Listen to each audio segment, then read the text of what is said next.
Hello everyone, welcome back to the Political Mystery Box, a YouTube channel where we talk about random topics that I find interesting that are related to or about politics through a cooperativist progressive lens. On today's video, like the last Political Mystery Box, I want to drop another hot take about a US holiday, and my hot take is that we shouldn't celebrate July 4th. Y'all fucking liberals?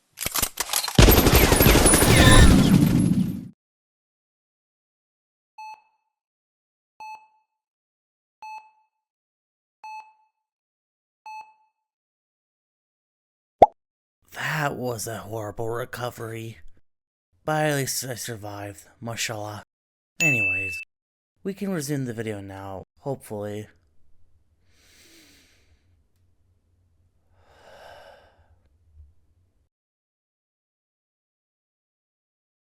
Alright. I'm going to continue now. I'm doing it! I'm doing it! Yeah! Yeah! In some of these, in some of these, almost there, and...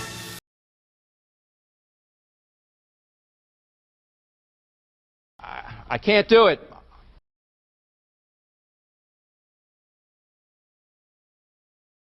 Do it!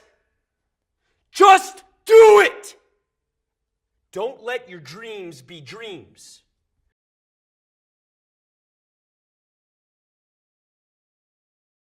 Do it.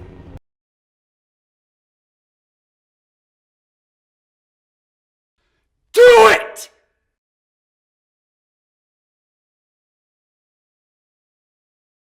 Do it.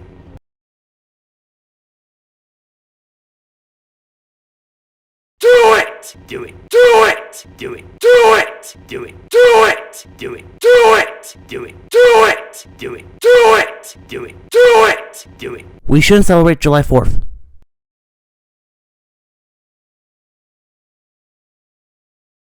Are they going to shoot at me again? No? Okay, we're in the clear. My new hot take that I'm dropping on the United States' 250th anniversary is that we shouldn't celebrate July 4th. Fucking commie. Miss!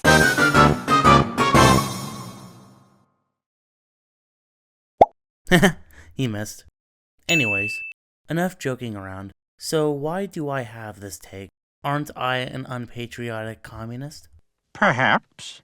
I'm joking. On the contrary, I'm not. But just like my Juneteenth video, before I explain my radical take, we must start by understanding what July 4th is. July 4th, or Independence Day, is a holiday celebrated in the United States once a year on, of course, July 4th, which honors the creation of the United States and its secession from, at the time, Great Britain, which was declared by the Second Continental Congress on July 2nd, 1776. Along with this, the holiday commemorates the passage of the Declaration of Independence, which was a document that declared that the United States was independent from Great Britain. And it also lists reasons for why the separation from Great Britain was occurring. Basically, the Declaration of Independence is the manifesto of the United States. It was written by Thomas Jefferson with help from John Adams, Benjamin Franklin, Roger Sherman, and William Livingston. It was completed on July 4th, with roughly 200 prints of the Declaration being ordered by the Second Continental Congress on the same day, which are now known as the Dunlap broadsides, to be used in various parts of the newly created United States. On July 19, 1776, the Second Continental Congress ordered a fancy-schmancy handmade version of the Declaration, which is now known as the Matlock Declaration, and it is the most recognizable version of the Declaration of Independence. It was fully signed by the Second Continental Congress on August 2nd, 1776.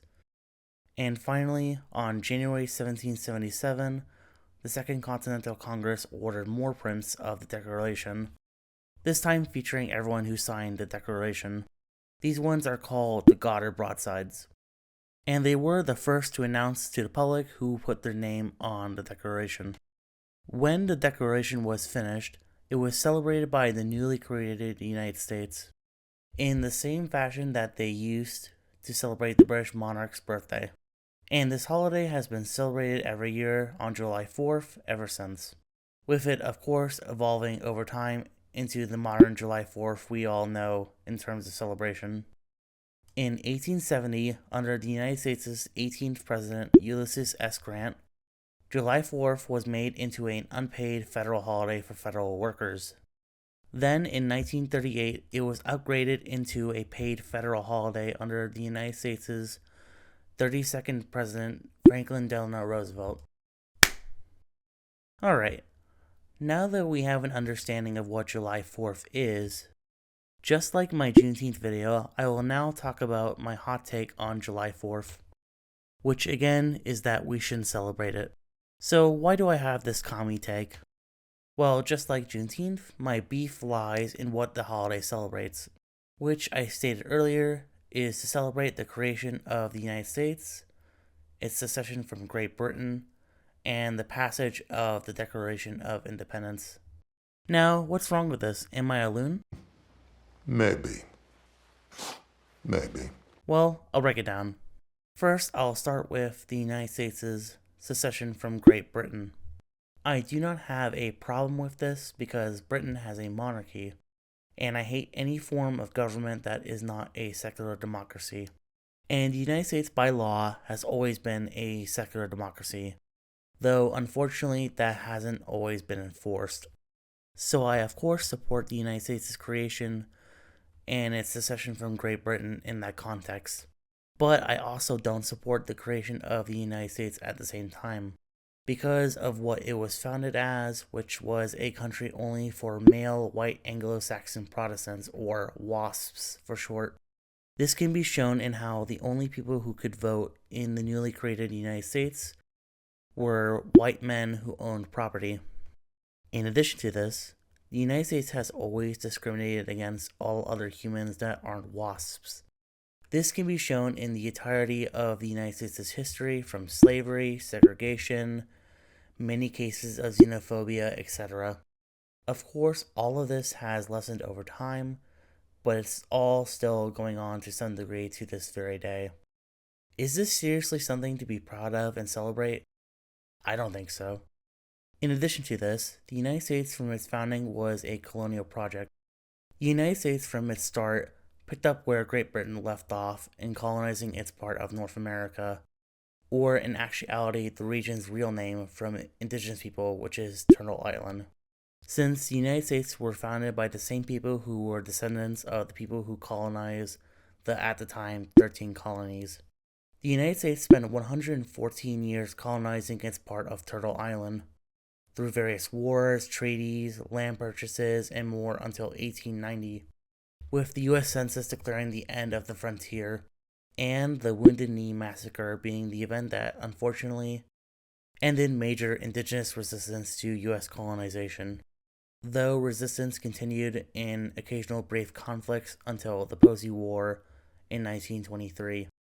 All of this resulted in the genocide, ethnic cleansing, assimilation, apartheid, and more to indigenous people, though they thankfully still exist to this day, but unfortunately, of course, in lower numbers thanks to European colonization.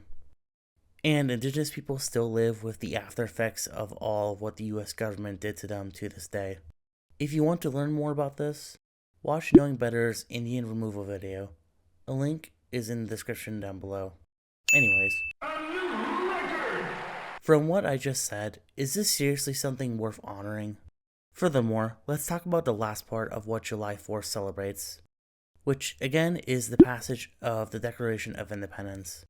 So, we're going to go over the entirety of the Declaration of Independence. I will stop reciting the Declaration of Independence to point out parts of it I do not like, but everything else I do not stop for, I agree with. Alright. Ready, let's go! In Congress, July 4, 1776, the unanimous declaration of the 13 United States of America. When in the course of human events, it becomes necessary for one people to dissolve the political bands which have connected them with another, and to assume among the powers of the earth the separate and equal station to which the laws of nature and of nature's God entitle them. Here's my first gripe with the Declaration of Independence, and that is the United States endorsing religion in this sentence. As I have stated earlier in the video, I am a massive supporter for secular democracy, which is a democracy that has a separation between church and state. And the United States in this sentence is breaking that, which I do not like, but continuing. A decent respect to the opinions of mankind requires that they should declare the causes which impel them to the separation. My second gripe with the Declaration of Independence: sexism. Using the word mankind excludes all of humanity that isn't men, which of course is bad because there's more to humanity than men. And the term humankind is a more appropriate word in place of mankind to reference all of humanity. Resuming, we hold these truths to be self-evident that all men are created equal. Again, the Declaration of Independence is being sexist in saying all men are created equal, again excluding the rest of humanity, and as I said earlier, the United States was founded for male wasps, which is what the Founding Fathers meant by men, which also makes the Declaration racist, and this is my third gripe with it. Proceeding, that they are endowed by their Creator with certain unalienable rights, that among these are life, liberty, and the pursuit of happiness, that to secure these rights, governments are instituted among men, deriving their just powers from the consent of the governed, that whenever any form of government becomes destructive of these ends, it is the right of the people to alter or to abolish it and to institute new government, laying its foundation on such principles and organizing its powers in such form as to them shall seem most likely to affect their safety and happiness. Prudence indeed will dictate that governments long established should not be changed for light and transient causes, and accordingly all experience hath shown that mankind are more disposed to suffer, while evils are sufferable, than to right themselves by abolishing the forms to which they are accustomed. But when a long train of abuses and usurpations, pursuing invariably the same object, invices a design to reduce them under absolute despotism, it is their right, it is their duty, to throw off such government and to provide new guards for their future security. Such has been the patient sufferance of these colonies, and such is now the necessity which constrains them to alter their former systems of government. The history of the present King of Great Britain is a history of repeated injuries and usurpations, and having in direct object of the establishment of an absolute tyranny over these states. To prove this, let facts be submitted to a candid world. He has refused his assent to laws the most wholesome and necessary for the public good. He has forbid his governors to pass laws of immediate and pressing importance, unless suspended in their operation till his assent should be obtained. And when so suspended, he has utterly neglected to attend to them. He has refused to pass other laws for the accommodation of large districts of people, unless those people would relinquish the right of representation in the legislature, a right inestimable to them and formidable to tyrants only. He has called together legislative bodies at places unusual, uncomfortable, and distant from the depository of their public records, for the sole purpose of fatiguing them into compliance with his measures. He has dissolved representative houses repeatedly, for opposing with manly firmness his invasions on the rights of the people. He has refused for a long time after such dissolutions to cause others to be elected, whereby the legislative powers, incapable of annihilation, have returned to the people at large for their exercise, the state remaining in the meantime exposed to all the dangers of invasion without and convulsions within. He has endeavored to prevent the population of these states, for that purpose obstructing the laws for naturalization of foreigners, refusing to pass others to encourage their migration hither, and raising the conditions of new appropriations of lands. This line in the Declaration is the Founding Fathers complaining about the Proclamation of 1763, which was a royal decree that was imposed on the 13 colonies by King George III that, among other things, prevented the further expansion of the colonies past the Appalachian Mountains, to reward the indigenous tribes that allied with Britain during the 70 Years' War against France, with them keeping their current lands with limited self-sovereignty under Great Britain's rule. Of course, the Founding Fathers were against this because, as I have stated earlier, they wanted to colonize past the Appalachian Mountains. And of course, this is very bad, and I immensely disagree with this. Britain was in the right on this, and I wish the United States just stayed the 13 colonies, and never colonized the rest of the United States as part of Turtle Island. But alas, picking up where we left off, he has obstructed the administration of justice by refusing his ascension to laws for establishing judiciary powers. He has made judges dependent on his will alone for the tenure of their offices and the amount and payment of their salaries. He has erected a multitude of new offices and sent hither swarms of officers to harass our people and eat out their substance.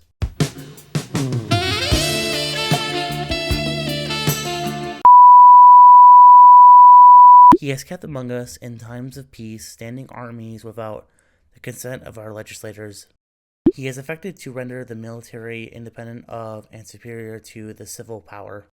He has combined with others to subject us to a jurisdiction foreign to our Constitution, and unacknowledged by our laws, giving his assent to their acts of pretended legislation, for quartering large bodies of armed troops among us, for protecting them by a mock trial from punishment for any murders which they should commit on the inhabitants of these states, for cutting off our trade with all parts of the world, for imposing taxes on us without our consent, for depriving us in many cases of the benefits of trial by jury, for transporting us beyond seas to be tried for pretended offenses, for abolishing the free system of English laws in a neighboring province, establishing therein an arbitrary government, and enlarging its boundaries so as to render it at once an example and fit instrument for introducing the same absolute rule into these colonies, for taking away our charters, abolishing our most valuable laws,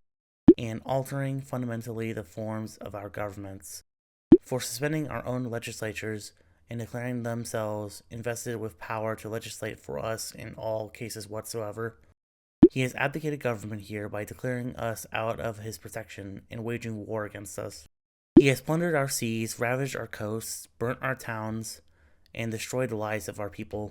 He is at this time transporting large armies of foreign mercenaries to complete the works of death, desolation, and tyranny, already begun with circumstances of cruelty and perfidy, scarcely paralleled in the most barbaric ages, and totally unworthy the head of a civilized nation. He has constrained our fellow citizens taken captive on the high seas to bear arms against their country, to become the executioners of their friends and brethren, or to fall themselves by their hands. He has excited domestic insurrections amongst us, and has endeavored to bring on the inhabitants of our frontiers, the merciless Indian, whose known rule of warfare is an undistinguished destruction of all ages, sexes, and conditions. This line is of the Founding Fathers complaining that Britain was using their indigenous allies to help suppress the American Revolution, which... Yeah, no shit, Sherlock! And on top of that, the founders are being extremely racist towards indigenous people, as the text suggests. Continuing. In every stage of these oppressions, we have petitioned for redress in the most humble terms. Our repeated petitions have been answered only by repeated injury. A prince whose character is thus marked by every act which may define a tyrant is unfit to be the ruler of a free people. Nor have we been wanting in attentions to our British brethren. We have warned them from time to time of attempts by their legislature to extend an unwarrantable jurisdiction over us. We have reminded them of the circumstances of our immigration and settlement here. Bruh. We have appealed to their native justice and magnanimity, and we have conjured them by the ties of our common kindred to disavow these usurpations, which would inevitably interrupt our connections and correspondence. They too have been deaf to the voice of justice and of contiguity.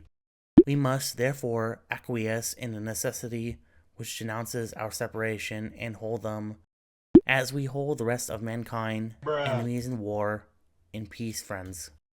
We, therefore, the representatives of the United States of America in General Congress, assembled appealing to the Supreme Judge of the world for the rectitude of our intentions, do, in the name and by authority of the good people of these colonies, solemnly publish and declare that these united colonies are and of right ought to be free and independent states, that they are absolved from all allegiance to the British Crown, and that all political connection between them and the state of Great Britain is and ought to be totally dissolved, and that as free and independent states they have full power to levy war, conclude peace, contract alliances, establish commerce, and to do all other acts and things which independent states may of right do. And for the support of this declaration, with a firm reliance on the protection of divine providence, we mutually pledge each other our lives, our fortunes, and our sacred honor. That's the Declaration of Independence, a document that reasonably complains about Britain's rule over the 13 colonies and declares secession from it, but it is marred in bigotry, religiosity, and the desire of further colonization of Turtle Island. While the Declaration of Independence is thankfully and against popular belief, not law and non-binding, it is the manifesto/reasons of the United States existing. Is this reasonable for hailing? Furthermore, in the present, the United States government uses July 4th to lie about this country's founding and the Declaration of Independence. Let's see them in action. 244 years ago in Philadelphia, the 56 signers of our Declaration of Independence pledged their lives, their fortunes, and their sacred honor to boldly proclaim this eternal truth that we are all made equal by God. You would try to negotiate down the national. And if you think it's just the Republicans doing it, watch the Democrats in action. On this day, I think it's important we remember, America is unique in all, every president says this about their country, but we're unique in the world for a lot of reasons. But the one main reason is we're the only nation on earth founded on an idea, not ethnicity, not geography, not anything else, on an idea. The idea was contained in the Declaration. We hold these truths to be self-evident, that all men and women are created equal, endowed by their Creator with certain inalienable rights. We mean it. We've never fully lived up to it. We've never, ever, ever walked away from it. As you can see, the US government uses July 4th to gaslight us about this country's founding and lie about what the Declaration of Independence says. Is this desirable at all? Correspondingly about the President in the United States, what is there really to celebrate in this country? We're so behind as a nation in basically everything. So many are just scraping by. We have a pedophile authoritarian president. Our very flawed democracy is being eroded. We are losing a war with Iran that we never should have started in the first place. That was encouraged by the theocratic, genocidal, apartheid rogue state that is Israel, who we have fully and continually been supporting since 1973, and they are basically threatening the end of our modern civilization with their never-ending thirst for violence and ethnic cleansing in Lebanon. That is incentivizing Iran to keep the Strait of Hormuz closed as leverage to get them to stop, and thus reducing the amount of oil in the world which our modern civilization requires to be maintained. May I ask again, is this significant to idolize? Finally, let's talk about today, July 4th. Today is the 250th anniversary of the United States, whose celebrations are all centered on our pedophile authoritarian president, with a Ultimate Fighting Championship /UFC structure and a match being held on the White House's grounds, a great American state fair with Trump as the main attraction, the Lincoln Memorial reflecting pool being repainted US flag blue, and it is now green due to algae growth, and the paint is fucking peeling off. Holy shit! Furthermore, Trump is going to hold a rally at the Lincoln Memorial.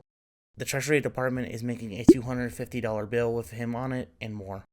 May I ask one last time, is this commendable? In summary, July 4th is a holiday that rightfully celebrates the U.S.'s secession from Great Britain, but at the same time, it venerates the creation of this country, which has done immense horror upon its people and the world. It salutes its bigoted and non-secular manifesto, and this holiday has been used by the US government to gaslight the public about their own nation's founding and manifesto. And today is being used by our pedophile authoritarian president to narcissistically center and celebrate himself. All of this in the current state of the United States is why I say we shouldn't celebrate July 4th, because it's a holiday that isn't something to tout and celebrate, and I encourage you to do the same. Despite this, I still care about this country, as you can see with the US flag on the wall here, because I live here, I'm a citizen, and I want this country to be better, and for the US government to make amends for its past, so we can move on and have a better present and future together. Me not celebrating July 4th and Juneteenth, and encouraging others through these videos is to aid in this mission. To conclude this political mystery box, just like I said for the Juneteenth video, you're not an evil person if you celebrate this holiday. We are thankfully still a free country, and you can do so.